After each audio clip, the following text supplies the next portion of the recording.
Bonjour. Dans ce TP, on va essayer de présenter l'amplificateur opérationnel. C'est une composante très, c'est une composante très essentielle en électronique. Il intervient dans plusieurs circuits, principalement les oscillateurs. Notre but dans ce TP est de voir quelques propriétés de cette composante-là. Principalement, la composante, c'est celle-là. Il a 8 pattes, numérotées de 1 à 8, en utilisant ce point noir-là. Le point noir qu'on a ici, c'est le point noir qu'on a là. On a les 8 pattes. La numérotation commence à partir de la patte gauche. C'est 1, 2, 3, 4, 5, 6, 7, 8. La même chose ici. 1 jusqu'à 8. L'utilisation de ces pattes-là, c'est comme ceci. On a le 1 et le 5, c'est pour les réglages. Le 8, c'est non connecté, juste pour la symétrie. On utilise juste les composantes qui sont ici en haut. On a la composante 4 ici. On a le 4 pour la polarisation négative, c'est moins VCC, généralement c'est moins 15. Ici 7, c'est plus 15. Ici c'est l'entrée inverseur, moins E. Ici c'est plus E, et ici c'est la sortie. VCC moins VCC, on utilise pour ceci cette alimentation-là, qui est une alimentation symétrique qui donne ici moins 15 volts, ici plus 15 volts, et on a la masse. Pour le branchement, on met notre amplificateur au milieu ici pour avoir la possibilité de brancher plusieurs fils entre ces trous-là. L'utilisation de la carte repose sur la connaissance des trous qui sont reliés par des fils. On a ici les lignes A, B, C, D et E sont reliées entre eux comme ceci. C'est le A, le B, etc. Ils sont reliés comme ceci. La même chose pour le C au milieu, il est relié. Et le D, E, c'est ces deux-là. Alors que ces trous-là qui sont au milieu sont reliés comme ceci, comme on peut le voir ici, en arrière. C'est pour cela on met l'amplificateur dans le milieu ici, pour avoir chaque patte les reliée à les trous qui ont de ce côté. Donc ces trous-là, à partir de la patte vers la gauche, est relié entre eux. À partir de la patte vers la droite, vers la gauche ici, vers la droite ici, sont reliés entre eux. On a dit que la première chose à relier pour un amplificateur, c'est l'alimentation. L'alimentation, on a deux, la 4, l'alimentation 4 et l'alimentation 7. On a 1, 2, 3, 4, c'est la dernière ici, c'est le 4. Il doit être relié à moins VCC, c'est la borne, le fil bleu, c'est moins VCC. Et le plus VCC, c'est le fil rouge, est relié à la borne 7. À la borne 7. L'entrée, on a deux entrées pour l'ampli. On a l'entrée moins inverseur et l'entrée non inverseur, c'est 2 et 3. Et la sortie, c'est 6. Les autres pattes, généralement, ne sont pas utilisées dans un simple TP. On a relié la sortie à la borne rouge, à la borne verte, qu'on visualise ici sur CH2 de l'ampli, de l'oscilloscope. Alors qu'ici, on a un générateur de tension sinusoïdale. De fréquence, on peut la régler sur 1 Hz, 1 kHz. On peut la régler sur 1 kHz. on visualise la tension ici en CH2, juste pour stabiliser l'oscilloscope. La tension en CH2, on a dit, c'est la sortie. On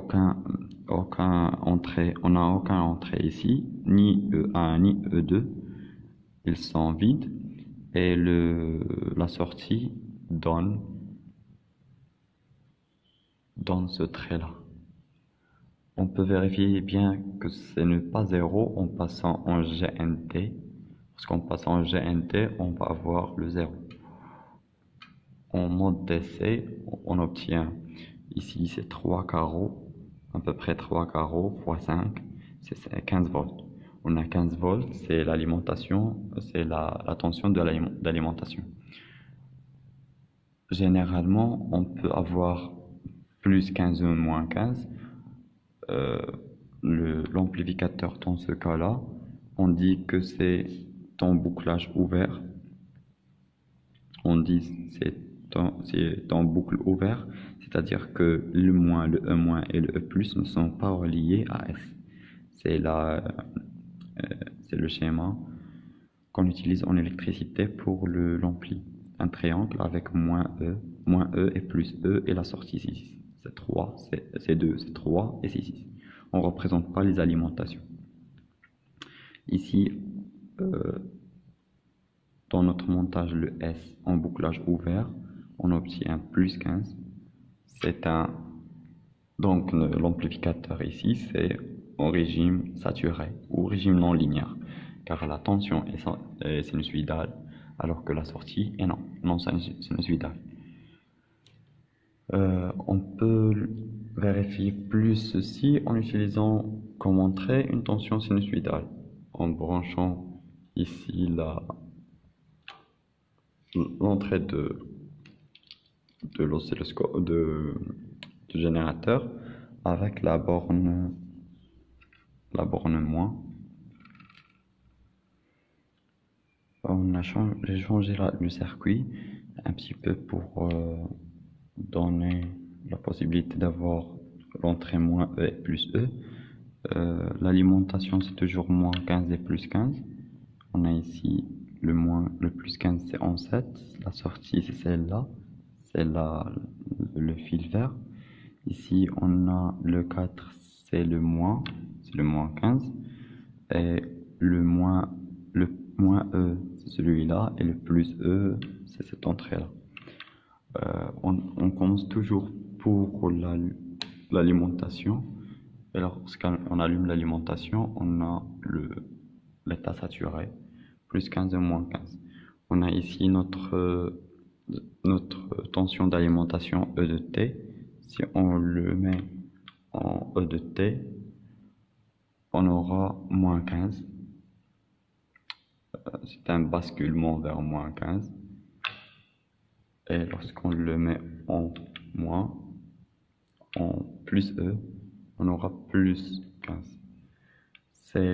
Ici, on a un comparateur simple. En effet, on a un comparateur simple. Ce comparateur compare entre la tension E+ et E-. Lorsqu'on a E+ est supérieur à 1-, on aura plus 15. Et lorsqu'on a E+, qu'on a ici 0, inférieur à 1-, on aura moins 15. C'est moins 15 ici.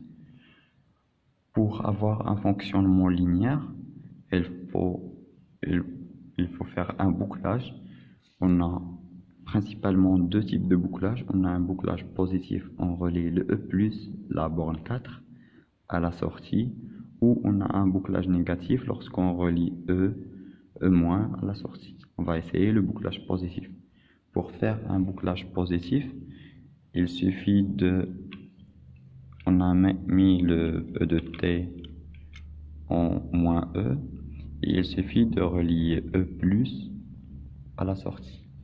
Pour relier E+ à la sortie, on utilise des fils comme ceci, comme ces fils-là, des simples fils de connexion. On relie le E+, c'est la borne 4, à la sortie, qui est 6.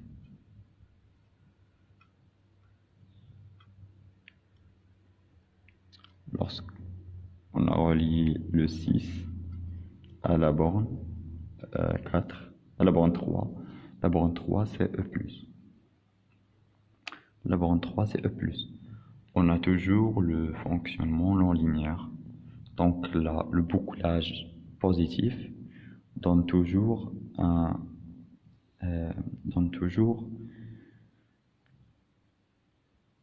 régime non linéaire ou un régime saturé de fonctionnement de l'ampli.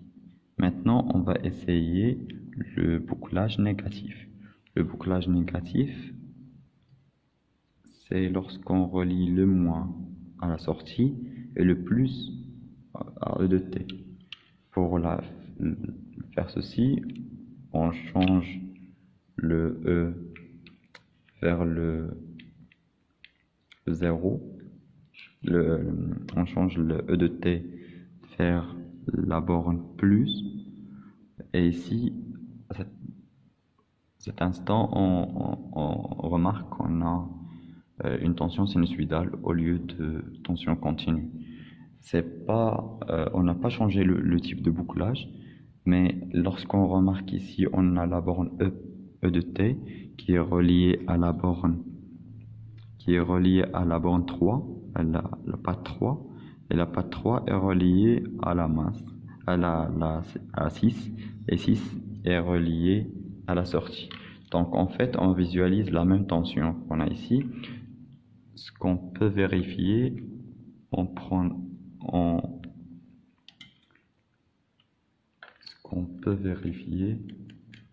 qu'ici, on a la même tension.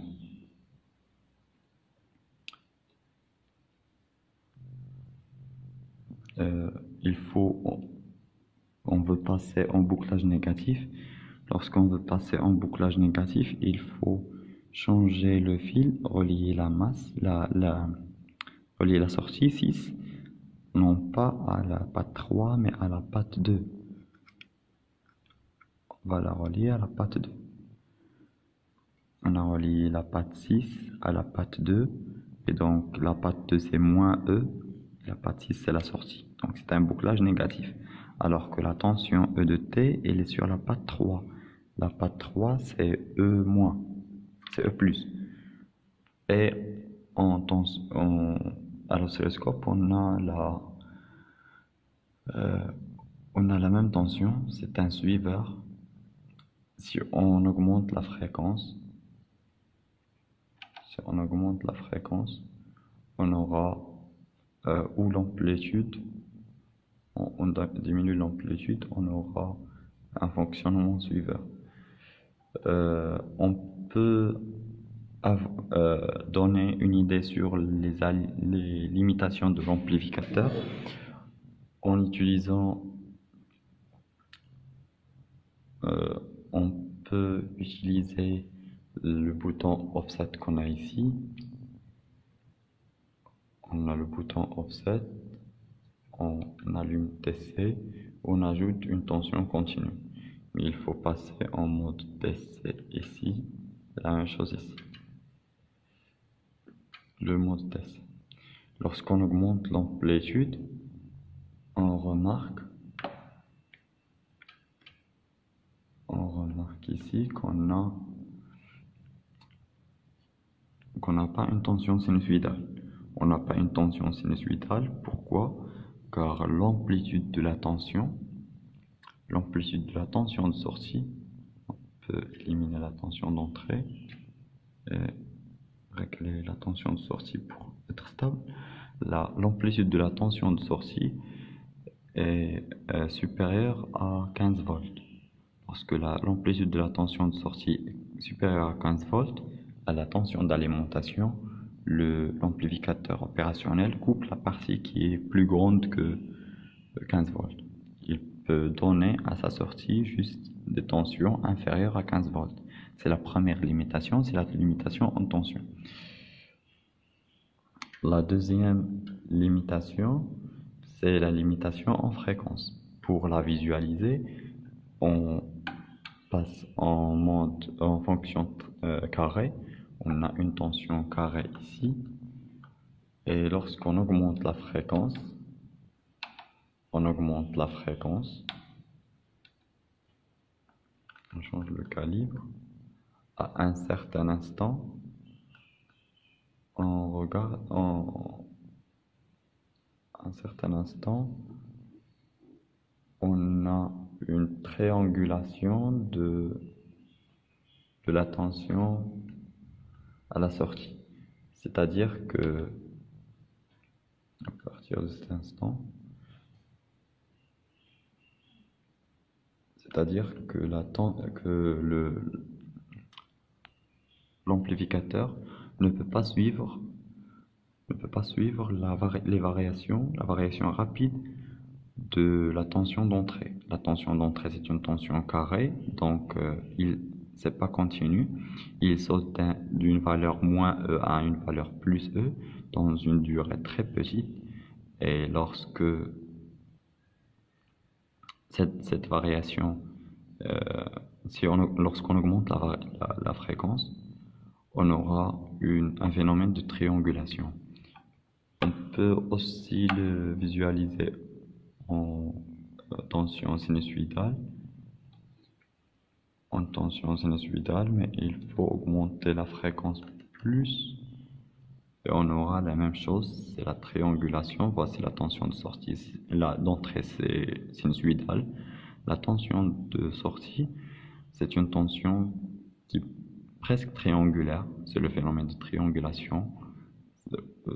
En mesurant la durée du montée de la tension et la variation d'amplitude minimale maximale moins minimale, la différence c'est l'amplitude pic à pic de la tension de sortie sur la durée de montée. On peut déduire le slow rate sigma, c'est le slow rate de l'amplificateur ou la vitesse de balayage. C'est la deuxième limitation. L'amplificateur il a trois limitations. La première, c'est une limitation en tension. La tension à la sortie d'un amplificateur ne peut pas être plus grande que 15 volts, ou la tension d'alimentation en général. La deuxième alimentation, c'est une alimentation en fréquence. Lorsqu'on augmente la fréquence,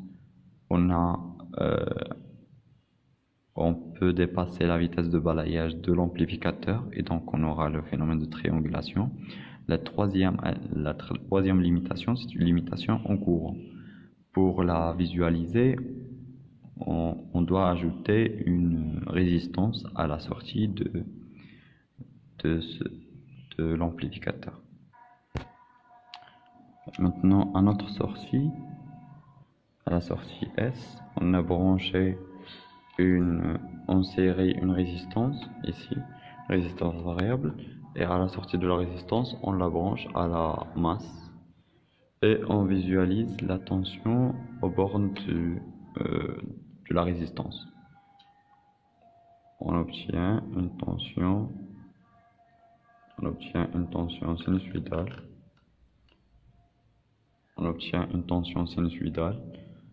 C'est un suiveur. On doit avoir un suiveur. Maintenant, lorsqu'on change la valeur de la résistance, on a ici une valeur un peu grande.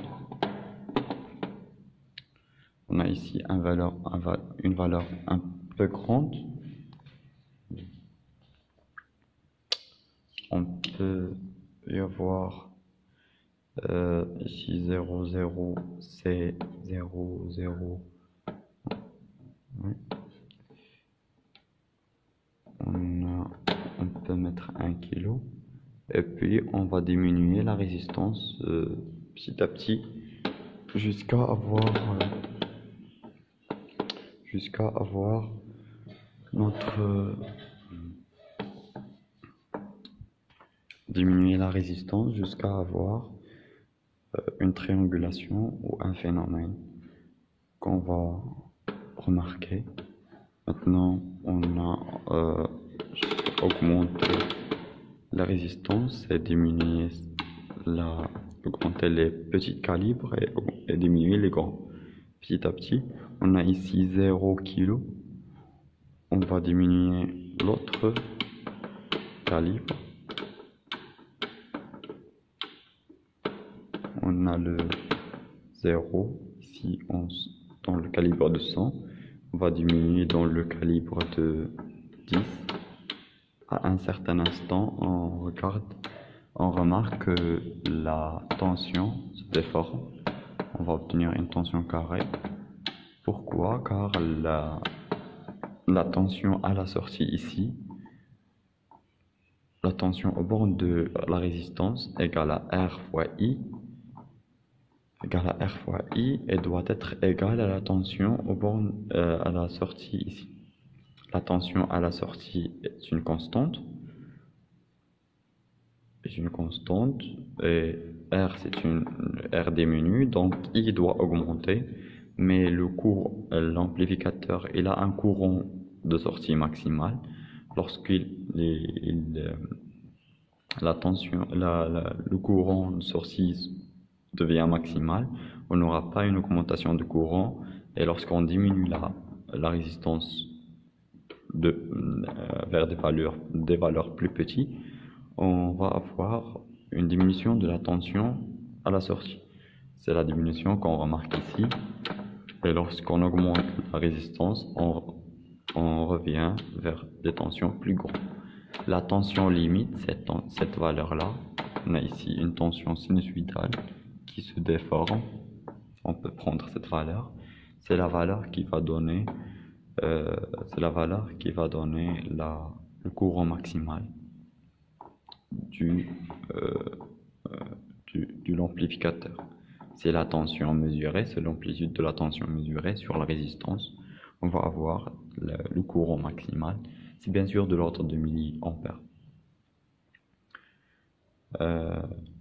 C'est quelques propriétés de l'amplificateur. On a vu comment le brancher, l'alimentation. Il faut utiliser une alimentation symétrique entre 4 et 7. Les types de bouclage, sans bouclage, on a toujours un régime saturé.